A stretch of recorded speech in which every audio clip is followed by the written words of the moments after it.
Rajahmundry rural MLA Gorantla Buchaiah Chowdary తన party కార్యాలయంలో మీడియాతో మాట్లాడుతూ రాష్ట్ర అభివృద్ధి రాజకీయ పరిస్థితులపై పలు వ్యాఖ్యలు చేశారు. రాష్ట్రంలో అభివృద్ధి కార్యక్రమాలు వేగం పెరిగాయని ఆయన పేర్కొన్నారు. గత పాలనలో రాష్ట్రం అన్ని రంగాల్లో వెనుకబడిందని విమర్శించారు. ప్రస్తుతం రాష్ట్రంపై నమ్మకం పెరిగి పెట్టుబడిదారులు ముందుకు వస్తున్నారని తెలిపారు. అభివృద్ధి సంక్షేమ కార్యక్రమాలకు కూటమి ప్రభుత్వం కట్టుబడి ఉందన్నారు. మాజీ ఎంపీ భరత్ పై ఆయన విమర్శలు చేస్తూ బైపాస్ ప్రాజెక్టు రద్దు కారణంగా ట్రాఫిక్ సమస్యలు పెరిగాయని, ప్రమాదాలు చోటు చేసుకున్నాయని ఆరోపించారు. నగరంలో మౌలిక సదుపాయాలు అభివృద్ధి నిర్లక్ష్యం వల్ల రోడ్లు దెబ్బతిన్నాయని అన్నారు. మ్యూజికల్ ఫౌంటైన్ వంటి ప్రాజెక్టులకు ఖర్చు చేసినా ప్రయోజనం లేకుండా పోయిందని పేర్కొన్నారు. కంబాల చెరువు పరిస్థితి కూడా దెబ్బతిందని విమర్శించారు. అనేక మంది పెట్టుబడులు పెడతా ఉన్నారు, పరిశ్రమలు వస్తున్నాయి, ఆర్థికంగా కూడా ముందుకోవడానికి అవకాశాలు వస్తున్నాయి. ఒక పక్కన అభివృద్ధి కార్యక్రమాలు ముందుకెళ్తూనే సంక్షేమాన్ని కూడా రెండు కళ్ళుగా తీసుకొని ముందుకెళ్తా ఉన్నాం. ఇబ్బందులు ఉన్నాయి, ఆర్థికమైన సర్దుబాటు ఇబ్బందులు ఉన్నా కూడా ఇచ్చిన హామీలు ఎక్కడో కూడా వెనుకబడకుండా ముందుకు తీసుకెళ్తున్నాం. చిన్న చిన్న ఉన్నాయి, అవి కూడా త్వరలోనే కంప్లీట్ చేస్తామని సౌమ్యంగా ముందు చేస్తున్నాం. ఈ ప్రభుత్వం ప్రజా సంక్షేమం, రాష్ట్ర అభివృద్ధి ధ్యేయంగా తెలుగువారి ఆత్మగౌరవం నిలబెట్టేలాగా ఉంటుందని సౌమ్యంగా ముందు చేస్తూ కేంద్రం నుంచి మోడీ గారి సహకారం కూడా తీసుకుని మనం ముందుకు సాగుతున్నాం. దానివల్ల మన ఆర్థిక సర్దుబాటు కూడా జరిగేదానికి, పోలవరం లాంటి ప్రాజెక్టు వేగంగా పూర్తయ్యేదానికి, అమరావతి బహుముఖంగా అభివృద్ధి చెందేదానికి అవకాశాలు వస్తున్నాయి. నెట్వర్క్ వస్తుంది, రైల్వే నెట్వర్క్ కానీ రోడ్డు నెట్వర్క్ కానీ భారీగా కేంద్రం సహకరిస్తుంది. దానికి కూడా వారికి ధన్యవాదాలు తెలియజేస్తూ ఈ సందర్భంగా ఈ మధ్య స్థానిక వైఎస్ఆర్ పార్టీ నాయకులు మాజీ ఎంపీ గారు భరత్ గారు అవాకులు చవాకులు చెప్తా ఉన్నారు. మరి ఆయన ఇతరులైతే ఉందో లేదో నాకు, ఎందుకంటే గతంలో 17లోనే శాంక్షన్ ఫ్లైఓవర్ ప్రాజెక్ట్ శాంక్షన్ 5 ఫ్లైఓవర్లు కట్టడానికి నిర్ణయం అయింది. మోరంపూడి దగ్గర నుంచి, దివాన్ చెరువు దగ్గర నుంచి, లాలా చెరువు దగ్గర నుంచి, వేమగిరి, కడిపులాంకర్ కూడా దాంట్లో ఉన్నాయి. కానీ ఈయన ఎంపీ అయిన తర్వాత పనులు టెండర్ కూడా పిలిచారు. గట్కే గారు పరోక్షంగా శంకుస్థాపన కూడా చేశారు. టెండర్ సర్దుబాటు అయిన తర్వాత ఈయన ఎంపీ అవడంతో దాన్ని రద్దు చేయించారు. Very clear. ఆ మినిట్లో ఆయన ఇచ్చిన దాంట్లో, మేము చెప్పడం కాదు, ఆయన ఇచ్చిన దాంట్లోనూ ఆయన ఏమైనా ఇచ్చారు.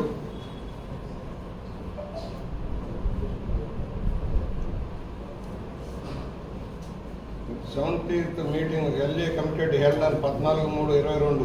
The proposals Rajamahindra city from Diwan Cheru kilometer was dropped minute enclosure. Why? Further NHA enclosure has issued directions to be assessed the other requirement whichever otherwise proposed to be bypassed. Bypass పేరుతో ఉన్న project రద్దు చేయించాడు ఎంపీగా. నాకు అక్కర్లేదు. ఇవాళ అంటాడు నేనే శాంక్షన్ చేయించాను. బొమ్మూరు ఎక్కడ? బొమ్మూరు అసలు శాంక్షనే లేదు. బొమ్మూరులో అసలు శాంక్షన్ లేదు. మేము ఇప్పుడు అడుగుతా ఉన్నాం. మొన్న దివాన్ చెరువు ఆగిపోయింది, మోరంపూడి ఆగిపోయింది కాంగ్రెస్ పాలనలో. మరలా ఈయన వీళ్ళు బతిలాడుకుని, ఇక్కడ పబ్లిక్ విమర్శ వచ్చిన తర్వాత బతిలాడుకుని గడ్కరీ గారు కాళ్ళు అట్టుకుంటే మోరంపూడి వచ్చింది. మళ్ళీ మన ప్రభుత్వం వచ్చాక ఇవాళ దివాన్ చెరువు, వేమగిరి మొదలవుతాం. ఎందుకు ఆపించావు నువ్వు? బైపాస్ తెచ్చావా? బైపాస్ ఎందుకు రాలేదు? బైపాస్ ఎందుకు రాలేదు? బైపాస్ పేరుతో ఉన్న ప్రాజెక్టు తగలేసి ఇవాళ ఎవరి మీద నిందలేస్తావు? ఇవాళ కాంట్రాక్టర్ నీ ఏమని వచ్చింది కాంట్రాక్టర్ మోరంపూడి. మరి ఆ కాంట్రాక్టర్ ఎందుకు పూర్తి చేయలే ఈ రోజు దాకా? ఇవాళ కాంట్రాక్ట్ రద్దు చేసి కొత్త కాంట్రాక్ట్ ఇవ్వమని చెప్పాం. దాదాపుగా 2 సంవత్సరాలుగా దాని మీద ఒత్తిడి తెస్తా ఉన్నాం. కాంట్రాక్టర్ పని చేయడం లేదు, కాంట్రాక్టర్ ఆపేస్తా ఉన్నాడు. ఎంట్రీలు అంటే ఇప్పుడు నేషనల్ హైవే వాళ్ళు విజయవాడ ఆర్ఎం గారితో కూడా మాట్లాడడం, ఆయన కూడా వెంటనే కాంట్రాక్ట్ రద్దు చేసి కొత్త అనిపించి కంప్లీట్ చేస్తూ ఉంటారు. తప్పుడు ప్రచారం చేయడం మానుకోమని భర్త గారికి చెప్తా ఉన్నాం. నీ వల్ల ప్రాజెక్ట్ ఆగిపోయింది, లేకపోతే మొత్తం ప్రాజెక్ట్ అయిపోయేది కదా. ఈ పాటికి గడ్కరీ గారు మొదలుపెట్టిన ప్రాజెక్ట్ అయిపోయి ఉంటే మొత్తం మన ప్రాంతంలో పాత బైపాస్ హైవేలో ఇబ్బంది లేకుండా పోయేది కదా. పరస్పర ఆరోపణలతో ఇక్కడే ఉంది. ఇదిగో జీవో నెంబర్. వేమగిరి ప్రాజెక్ట్ సంస్థ టెండర్ ఎప్పుడు 15/18లోనే టెండర్ పిలిచారు. నేను పిలిచానంటే నేను చేశానంటాడు. ఏం చేశా? ఎందుకు రద్దయింది అది? 15/10/18లో tender construction of flyover at Morampudi junction 20,98,00,000 12 months complete చేయాలని ఉంది. నువ్వు వచ్చాక ఎందుకు ఆగిపోయింది మోరంపూడి? ప్రమాదాలు జరిగిపోయినాయి. నీ వల్లే కదా జరిగింది. ఫ్లైఓవర్ ఎప్పుడు అయిపోయేది కదా. బాధ్యత కలిగిన వ్యక్తిగా మాట్లాడమని భరత్ గారికి హెచ్చరిక చేస్తా ఉన్నాడు. అವಾಗ ఆయన ఏదో తెలిసినట్టుగా చెబుతా ఉన్నాడు. రాష్ట్ర రాజధాని గురించి ఏం తెలుసు నీకు వంకాయలు? రాజధాని సెల్ఫ్ ఫైనాన్సింగ్ క్యాపిటల్. నీ ముల్లే నా ముల్లే కాదు అది. రైతుల త్యాగాల వల్ల వచ్చిన భూమి. రైతులు ఎవరి కోసం వచ్చిందని మాట్లాడతాడు ఆయన. నోటికి వచ్చినట్టు అవాకులు మాట్లాడారు. రాజధాని గురించి నీకేం తెలుసు? క్యాపిటల్స్. ఈ నిర్వాహకం వల్ల ఇవాళ రోడ్లన్నీ చిందరవందలు అవుతున్నాయి నగరంలో. స్మార్ట్ సిటీ పేరుతోటి రాళ్ళు రప్పలు పేర్చేశారు, లేచిపోతా ఉన్నాయి. దేవి చౌక్ దగ్గర నుంచి పుష్కర ఘాట్ నుంచి కోట్ల రూపాయలు వృధా చేశారు. సుబ్రహ్మణ్య మైదానం దగ్గర నుంచి కంబాల్ చెరువు దగ్గర నుంచి. కంబాల్ చెరువులో మ్యూజికల్ ఫౌంటైన్ అన్నాడు. ఒక్కరోజు పని చేసిందా? ఒక్కరోజు పని చేసిందా? Who is responsible for all these things? అసలు మౌలిక సమస్యలు వదిలేసి బ్యూటిఫికేషన్ చేశాము. ఎవరికి కావాలండి? రహదారులు విశాలం చేశారు. ఎక్కడైనా ఒకటి జంక్షన్ ఇంప్రూవ్ చేశారు. జంక్షన్లో బడ్డీలు పెట్టేస్తారు. చచ్చి చెడి వెడలు చేసిన జంక్షన్లన్నీ మళ్ళా కంజెస్టెడ్ అయిపోతున్నాయి. రోడ్లు ఆక్రమణకు గురవుతున్నాయి. ఇవన్నీ వదిలేసి అవాకులు చవాకులు మాట్లాడడం సరైనది కాదు. కంబాచెరులో కోట్లు తగలేశారు. సుబ్రహ్మణ్య మైదానంలో కోట్లు తగలేశారు. పుష్కరాలపేట దగ్గర నుంచి దేవి చౌక్ దగ్గర నుంచి కోట్లు తగలేశారు.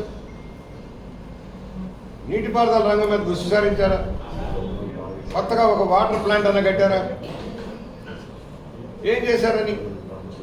జలజీవన్ మిషన్ రద్దయిపోయింది, పని చేయలా. ఏం చేశావు ఎంపీగా నువ్వు? కేంద్రం ఇచ్చిన 27,000 కోట్ల రూపాయలు ఖర్చు పెట్టించాల్సిన ఎంపీగా ఉన్న వ్యక్తి నువ్వేం చేశావు? జలజీవన్ మిషన్ ఎందుకు రద్దయిపోయింది? 4,000 కోట్లే ఖర్చు పెట్టారు. అది బిల్లులు ఇవ్వలే. పాత బిల్లులు ఇప్పుడు మేము పే చేస్తా ఉన్నాం. ఇవాళ మళ్ళీ మోడీ గారిని రిక్వెస్ట్ చేసి మళ్ళీ 27,000 కోట్లతో ప్రాజెక్టు మళ్ళీ టేకప్ చేసి ఇంటింటికి కూడా ఇచ్చే కార్యక్రమం అవుతుంది. కేంద్ర ప్రభుత్వ పథకాలు రద్దయిపోయాయి.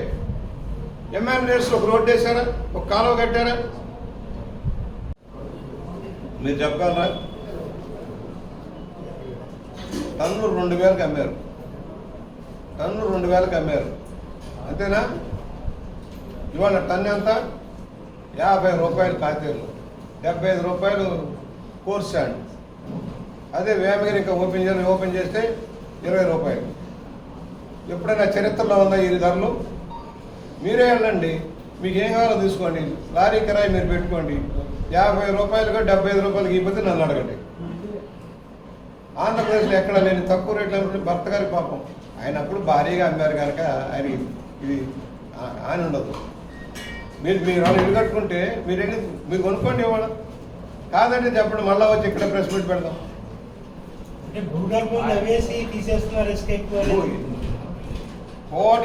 కోట్లాది టన్నుల ఇసుక పెరిగిపోతుంది. పాండ్ లెవెల్ తగ్గుతూ ఉంది. డెడ్జింగ్ అంటే వీళ్ళకి అర్థం కాదు. ఏంటంటే డెడ్జింగ్ సీలో ఏదైతే ఓడలు రావడం కోసం చేస్తారు. పూర్వం మన దగ్గర కూడా గోదావరిలో తవ్వడని ఉండేది బ్రిటిష్ వాళ్ళ కాలంలో. ఈ దారి చేస్తామంటే ఇసుక అంతా కిందకు కొట్టుకుపోవడానికి కోసం. ఇప్పుడు అది లేదు. ఆనకట్ట పైన టన్నులు పెరిగిపోతుంది. లక్షల టన్నులు, కోట్లాది టన్నుల ఇసుక ఉంది. తీయాల్సిన అవసరం ఉంది. దారులు మొన్న చెక్ చేశారు. నేను కూడా చూడమన్నా. దాన్ని నిర్దేశిత లైన్ పెట్టుకోమని. ఇప్పుడు ఎందుకంటే బ్రిడ్జి కింద నుంచి దారి వస్తుంది. బ్రిడ్జికి దగ్గరగా తీస్తున్నారా లేదనేది సమస్య. అది చెక్ చేసుకోండి. బ్రిడ్జికి దగ్గరగా 500 మీటర్లు అటు ఇటు చేయకుండా ఉండటం అవసరం. వచ్చేటప్పుడు రేవులకు వచ్చేటప్పుడు దారిలో వస్తాయి. కొండల కోణంలో ఎలా వస్తాయో బ్రిడ్జిల కింద నుంచి వస్తాయి. గ్రావెల్ పర్మిషన్ తో ఇసుక తవ్వుతున్నారు అనేది కడియం సంబంధించిన రైతులు ఆరోపిస్తున్నారు సార్. ఎవరమ్మా? గ్రావెల్ పర్మిషన్ తెచ్చుకుని ఇసుక తవ్వుతున్నారు. దానివల్ల గ్రావెల్ రైతు నష్టపోయే అవకాశం ఉంటుంది అంటున్నారు. గ్రావెల్ అవును సార్. అసలు గ్రావెల్కి ఇసుక సంబంధం ఏముంది? గ్రావెల్ ఉండేదేమో మెట్ట ప్రాంతంలో ఉంటుంది. అధికారుల దగ్గర పర్మిషన్ తెచ్చుకుని ఇక్కడ ఇలా తవ్వుతున్నారు అనేది వాళ్ళ ఎలా ఇస్తారమ్మా? మీరు ఊరికి ఆరోపణ చేయొద్దు. ఇసుక వేరు, గ్రావెల్ వేరు, మైనింగ్ వేరు. కొండలు వేరు, గ్రావెల్ గ్రానైట్ వేరు. దేని దానికే పర్మిషన్ ఉంటాయి. ఇసుక ఇచ్చేది ఫ్రీ శాండ్. కాకపోతే ఖర్చులు ఉంటాయి. కొంచెం ట్యాక్సులు కట్టేది, లేకపోతే ఎక్స్కలేషన్ ఖర్చులు ఉంటాయి. లేబర్ వర్కౌట్ కావట్లా, గోల పెట్టేస్తున్నారు. నా దగ్గర నేను వచ్చారు, వర్కౌట్ కావట్లేదు. 70 కలెక్టర్ గారు ఏమంటారు? 125 రూపాయలు 120 రూపాయలు అమ్మాలి కదా, మీరు 75 రూపాయలకి ఎందుకు అమ్ముతున్నారు అంటారు వాళ్ళు. పోటాపోటీలు అమ్ముతున్నారు.